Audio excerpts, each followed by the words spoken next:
எடப்பாடி பழனிசாமி இப்போ இந்த கமுதியுடைய மாநாட்டை பார்த்துட்டு கதி கலங்கி இருக்கார். ஆனாலும் அவருடைய உள்ளத்துல என்ன எண்ணங்கள்னா, ஒரு ஓட்டுக்கு 10,000 ரூபாய் கொடுத்தாவது ஜெயிச்சிடணும் அப்படின்னு பாரு. ஏன்னா அவரு தான் இன்னைக்கு ஏகப்பட்ட கொள்ளையடிச்சு அவர்கிட்ட கொஞ்சம் பணமா இருக்கு, அதை வச்சு ஜெயிச்சிடலான்னு பார்க்கலாம்.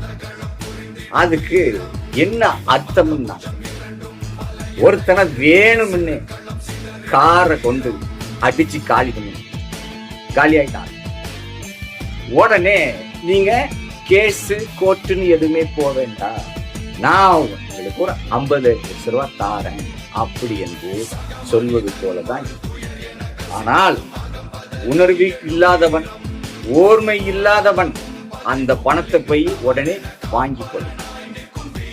எல்லாரும் அப்படி வாங்க, தண்டனை கொடுக்க வேண்டும், அவனை பழி வாங்க வேண்டும் அப்படி என்றுதான் நிறைய பேர் உணர்வானவன் என்னும்.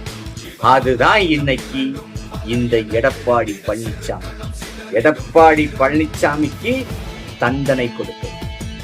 இதுதான் இன்றைக்கு ஒட்டுமொத்த சின்னம்மாவுடைய ஆதரவாளர்களும் ஒட்டுமொத்த முக்குளத்தூர் சமுதாயத்து மக்களின் எண்ணங்கள் அடிச்சு சொல்றோம்.